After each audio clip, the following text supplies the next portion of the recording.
Harjot Singh ji, US ਤੇ Iran ਦੇ ਦਰਮਿਆਨ ਜਨੇਵਾ ਦੇ ਵਿੱਚ ਗੱਲਬਾਤ ਅੱਜ ਦੁਬਾਰਾ ਜਿਹੜੀ ਉਹ ਹੋਈ ਆ। ਈਰਾਨ ਦੇ ਜਿਹੜੇ ਫੋਰਨ ਮਿਨਿਸਟਰ ਆ ਅਰਗਾਚੀ, ਉਹ ਉੱਥੇ ਪਹੁੰਚੇ ਹੋਏ ਸੀਗੇ।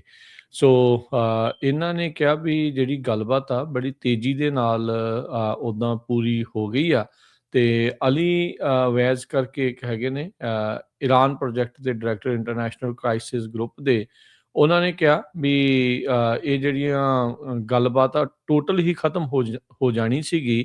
ਪਰ ਗੈਪਸ ਜਦੋਂ ਬਹੁਤ ਜ਼ਿਆਦਾ ਵੱਡੇ ਹੁੰਦੇ ਆ ਵੀ ਉਹਨਾਂ ਦੇ ਉੱਤੇ ਪੁੱਲ ਬਣਾਉਣਾ ਜਿਹੜਾ ਔਖਾ ਹੋ ਸਕਦਾ ਜਾਂ ਨੈਗੋਸ਼ੀਏਟਰਸ ਦੇ ਕੋਲ ਪੇਸ਼ੈਂਸ ਜਿਹੜੀ ਉਹ ਨਾ ਹੋਵੇ। ਕਹਿੰਦੇ ਵੀ ਇਸ ਦਾ ਵੈਸੇ ਮੰਨਣਾ ਇਹ ਕਹਿੰਦੇ ਵੀ ਤੇਜ਼ੀ ਦੇ ਨਾਲ ਮੁੱਕ ਜਾਣਾ, ਇਹ ਨੈਗੋਸੀਏਸ਼ਨਸ ਦੇ ਲਈ ਆਪਟਿਮਿਜ਼ਮ ਦੇ ਤੌਰ ਦੇ ਉੱਤੇ ਦੇਖਿਆ ਜਾਣਾ, ਇਸ ਨੂੰ ਥੋੜ੍ਹਾ ਚਿੱਥ ਕੇ ਜਿਹੜਾ ਉਹ ਕਹਿੰਦੇ ਵੀ ਦੇਖਣਾ ਪਊਗਾ।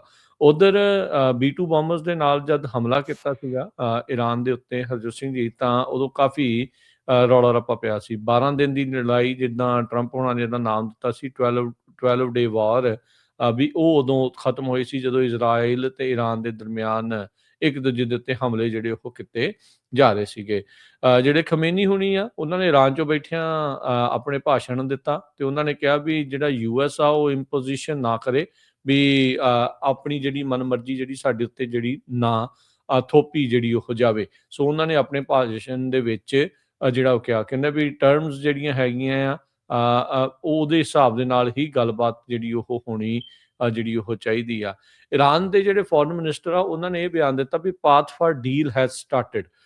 ਸੋ ਈਰਾਨ ਦੇ ਜਿਹੜੇ ਫੋਰਨ ਮਿਨਿਸਟਰ ਅਬਾਸ ਅਰਗਾਚੀ ਆ, ਉਹਨਾਂ ਨੇ ਇਹ ਬਿਆਨ ਦਿੱਤਾ ਹੈ। ਸੋ ਇਹ ਇੱਕ ਪੋਜ਼ੀਟਿਵ ਦੇ ਤੌਰ ਦੇ ਉੱਤੇ ਹਰਜੋਤ ਸਿੰਘ ਜੀ ਦੇਖਿਆ ਜਾ ਸਕਦਾ ਵੀ path for a deal has started, ਵੀ ਉਸ ਰਾਹ ਦੇ ਉੱਤੇ ਰਾਹ ਜਿਹੜਾ ਉਹ ਬਣ ਰਿਹਾ ਆ, ਜਿਸ ਦੇ ਵਿੱਚ ਡੀਲ ਦੋਨਾਂ ਮੁਲਕਾਂ ਦੇ ਦਰਮਿਆਨ ਬਣ ਸਕਦੀ ਹੈਗੀ ਆ। ਸੋ ਦੋਨੋਂ ਜਿਹੜੀਆਂ ਪਾਰਟੀਜ਼ ਆ, US ਤੇ ਈਰਾਨ, ਕਹਿੰਦੇ ਵੀ ਅਜੇ ਵੀ ਬਹੁਤ ਸਾਰੇ ਟੌਪਿਕਸ ਦੇ ਉੱਤੇ ਗੱਲਬਾਤ ਕਰ ਰਹੀ ਆ, ਉਹਨੂੰ ਵਰਕਆਊਟ ਜਿਹੜੀ ਉਹ ਕਰ ਰਹੀ ਆ। ਸੋ ਇਹ ਦੂਜੀ ਦੌਰ ਸੀਗਾ ਇਹਨਾਂ ਦੀ ਗੱਲਬਾਤ ਦਾ ਈਰਾਨ ਤੇ US ਦੇ ਦਰਮਿਆਨ, ਜਿਹੜੀਆਂ ਜਨੇਵਾ ਦੇ ਵਿੱਚ ਅੱਜ ਜਿਹੜੀ ਸਮਾਪਤ ਹੋਈ ਹੈਗੀ ਆ। ਸੋ ਕਹਿੰਦੇ ਵੀ ਮੈਂ ਜੇ ਕਹਾਂ ਪਿਛਲੇ ਦੌਰ ਦੀ ਗੱਲਬਾਤ ਦੇ ਨਾਲ ਜੇ ਕੰਪੇਅਰ ਕਰਕੇ ਜਿਹੜਾ ਉਹ ਕਹੀਏ, ਤਾਂ ਕਹਿੰਦੇ ਵੀ ਸਾਡੀਆਂ ਬਹੁਤ ਸੀਰੀਅਸ ਡਿਸਕਸ਼ਨ ਜਿਹੜੀਆਂ ਹੋਈਆਂ ਤੇ ਬੜਾ ਕੰਸਟਰਕਟਿਵ ਐਟਮੋਸਫੇਅਰ ਸੀਗਾ, ਜਿਹਦੇ ਵਿੱਚ ਇੱਕ ਦੂਜੇ ਦੇ ਨਾਲ ਅਸੀਂ ਆਪਣੇ ਵਿਚਾਰ ਜਿਹੜੇ ਆ ਉਹ ਸਾਂਝੇ ਕੀਤੇ ਆ। ਤੇ ਕਹਿੰਦੇ ਵੀ ਆਈਡੀਆਜ਼ ਡਿਸਕਸ ਹੋਏ ਨੇ, ਕਈਆਂ ਦੇ ਉੱਤੇ ਐਗਰੀਮੈਂਟਸ ਬਣੇ ਆ, ਕੁਛ ਜਿਹੜੇ ਪ੍ਰਿੰਸੀਪਲਸ ਦੇ ਉੱਤੇ ਸਹਿਮਤੀ ਜਿਹੜੀ ਉਹ ਬਣੀ ਆ, ਤੇ ਕਹਿੰਦੇ ਵੀ ਇਵੈਂਚੁਅਲੀ ਇੱਕ ਡਰਾਫਟ ਡਾਕੂਮੈਂਟ ਜਿਹੜਾ ਆ ਇਸ ਦੇ ਵਿੱਚ ਤਿਆਰ ਕੀਤਾ ਜਾਵੇਗਾ। ਸੋ ਬੈਲਿਸਟਿਕ ਮਿਜ਼ਾਈਲਸ ਨੂੰ ਖਤਮ ਕਰਨ ਦਾ ਜਿਹੜਾ ਹਰਜੋਤ ਸਿੰਘ ਜੀ ਇਹਨਾਂ ਨੂੰ ਰੌਲਾ ਰੱਪਾ ਆ ਵੀ ਨਿਊਕਲੀਅਰ ਵੈਪਨਸ ਜਿਹੜੇ ਇਹਨਾਂ ਦੇ ਕੋਲ ਨਾ ਆਉਣ। ਜਿਹੜਾ ਨੇਤਨਯਾਹੂ ਆ ਥੋੜ੍ਹੇ ਦਿਨ ਪਹਿਲਾਂ ਹੀ ਅਮਰੀਕਾ ਦੇ ਵਿੱਚ ਆ ਕੇ ਗਿਆ ਆ, ਜਿਸ ਵਿੱਚ ਉਹ ਦੋਨੋਂ ਜਾਣੇ ਜਿਹੜੇ ਚਾਹੁੰਦੇ ਤਾਂ ਸੇਮ ਹੀ ਆ, ਟਰੰਪ ਤੇ ਨੇਤਨਯਾਹੂ ਨਹੀਂ ਚਾਹੁੰਦੇ ਤੇ ਇਹੀ ਆ ਵੀ ਈਰਾਨ ਦੇ ਕੋਲ ਇੱਦਾਂ ਦਾ ਕੋਈ ਹਥਿਆਰ ਜਿਹੜਾ ਉਹ ਨਾ ਆਵੇ। ਪਰ ਉਹ ਉਸ ਦੇ ਵਿੱਚ ਕਿੱਦਾਂ ਪਹੁੰਚਿਆ ਜਾਣਾ ਆ, ਉਹਦੇ ਲਈ ਦੋਨਾਂ ਦੇ ਵੱਖੋ ਵੱਖਰਾ ਜਿਹੜਾ ਕਹਿ ਸਕਦੇ ਹਾਂ ਵੀ ਸਟਾਈਲ ਵੱਖਰਾ ਵੱਖਰਾ ਹੋ ਸਕਦਾ ਆ। ਅਰਗਾਚੀ ਜਿਹੜੇ ਆ ਉਹਨਾਂ ਨੇ ਬਾਰ-ਬਾਰ ਫਿਰ ਜਿਹੜੀ ਇਸ ਚੀਜ਼ ਨੂੰ ਜਿਹੜਾ ਉਹ ਦੁਹਰਾਇਆ ਵੀ ਅਸੀਂ ਨਿਊਕਲੀਅਰ ਵੈਪਨ ਨਹੀਂ ਜਿਹੜਾ ਉਹ ਬਣਾਉਣਾ ਚਾਹ ਰਹੇ, ਜਾਂ ਅਸੀਂ ਨਿਊਕਲੀਅਰ ਵੈਪਨ ਨਹੀਂ ਅਕਵਾਇਰ ਜਿਹੜਾ ਉਹ ਕਰਾਂਗੇ। ਕਹਿੰਦੇ ਵੀ ਵਟਸੋਐਵਰ ਜਿਹੜੀ ਈਰਾਨ ਦੀ ਨੈਸ਼ਨਲ ਸਿਕਿਉਰਿਟੀ ਡਾਕਟਰਿਨ ਦੇ ਵਿੱਚ ਨਿਊਕਲੀਅਰ ਵੈਪਨ ਦੀ ਕਹਿੰਦੇ ਕੋਈ ਜਗ੍ਹਾ ਹੀ ਨਹੀਂ ਹੈਗੀ।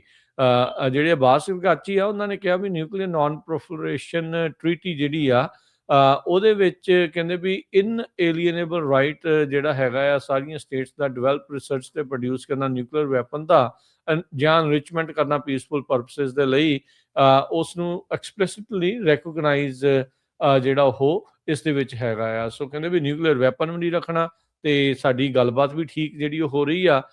ਤੇ ਈਰਾਨ ਦੇ ਜਿਹੜੇ ਫੋਰਨ ਮਿਨਿਸਟਰ ਆ, ਉਹਨਾਂ ਨੇ 2018 ਦੇ ਵਿੱਚ ਕਿਹਾ ਸੀਗਾ ਵੀ US ਨੇ ਆਪਣੇ ਪੱਧਰ ਦੇ ਉੱਤੇ ਹੀ ਵਿਡਰੋਲ ਤੁਸੀਂ ਕਰ ਰਿਹਾ ਈਰਾਨ ਦੀ ਨਿਊਕਲੀਅਰ ਡੀਲ ਦੇ ਵਿੱਚੋਂ, ਜਦ ਦੋਨਾਂ ਮੁਲਕਾਂ ਦੇ ਦਰਮਿਆਨ joint comprehensive plan of action ਜਿਹੜਾ ਆ ਉਹ ਬਣਾਇਆ ਗਿਆ ਸੀਗਾ। ਜਦੋਂ ਟਰੰਪ ਹੋਣਾ ਦਾ ਹਰਜੋਤ ਸਿੰਘ ਜੀ ਪਹਿਲਾ ਕਾਰਜਕਾਲ ਆਇਆ ਸੀ, ਉਦੋਂ ਜੋ ਓਬਾਮਾ ਹੋਣਾ ਦੇ ਨਾਲ ਮਿਲ ਕੇ ਇਹਨਾਂ ਨੇ ਡੀਲ ਬਣਾਈ ਸੀਗੀ ਇਸ ਨੂੰ ਜਿਹੜਾ ਉਹ ਲੈ ਕੇ, ਤਾਂ ਉਹਦੇ ਵਿੱਚ ਜਿਹੜਾ ਆਪਾਂ ਦੇਖਿਆ ਸੀਗਾ ਵੀ ਕਿਵੇਂ ਉਹਨਾਂ ਨੇ ਵਾਪਸ ਜਿਹੜਾ ਉਹ ਲੈ ਲਿਆ ਸੀਗਾ। ਸੋ ਕਹਿੰਦੇ ਵੀ ਤੀਜੇ ਦੌਰ ਦੀ ਗੱਲਬਾਤ ਹੋਊਗੀ ਜਾਂ ਨਹੀਂ, ਕਹਿੰਦੇ ਉਸ ਦੇ ਲਈ ਡੇਟ ਜਿਹੜੀ ਉਹ ਕੋਈ ਸੈੱਟ ਨਹੀਂ ਹੋਈ।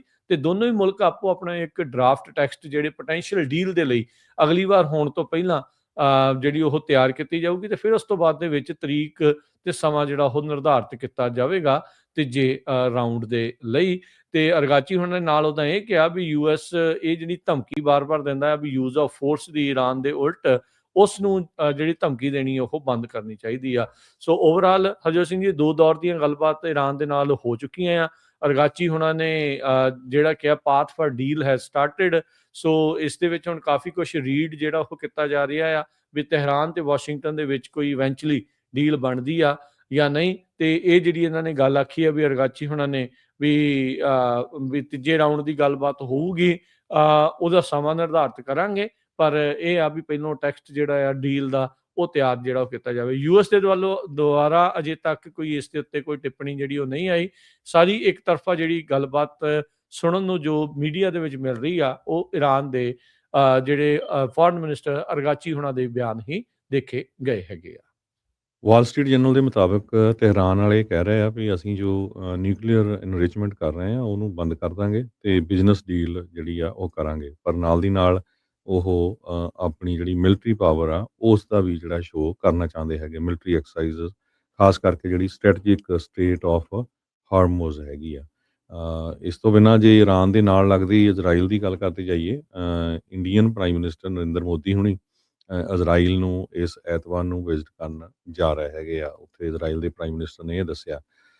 ਉਹਨਾਂ ਨੇ ਇੱਕ ਕਾਨਫਰੰਸ ਦੇ ਵਿੱਚ ਇਹ ਕਿਹਾ ਨੇਤਨਯਾਹੂ ਨੇ ਵੀ ਅਗਲੇ ਹਫ਼ਤੇ ਇਸ ਐਤਵਾਰ ਨੂੰ ਮੋਦੀ ਹੁਣੀ ਵਿਜ਼ਿਟ ਕਰਨ ਜਾ ਰਹੇ ਆ ਤੇ ਇਜ਼ਰਾਈਲ ਤੇ ਇੰਡੀਆ ਦੇ ਵਿੱਚ ਬਹੁਤ ਵੱਡਾ ਟਰਮੈਂਡਸ ਅਲਾਇੰਸ ਹੈਗਾ ਆ ਤੇ ਕਹਿੰਦੇ ਵੀ ਅਸੀਂ ਬਹੁਤ ਸਾਰੀਆਂ ਕੋਆਪਰੇਸ਼ਨ ਤੇ ਸੰਬੰਧ ਦੇ ਵਿੱਚ ਗੱਲਬਾਤ ਕਰਾਂਗੇ।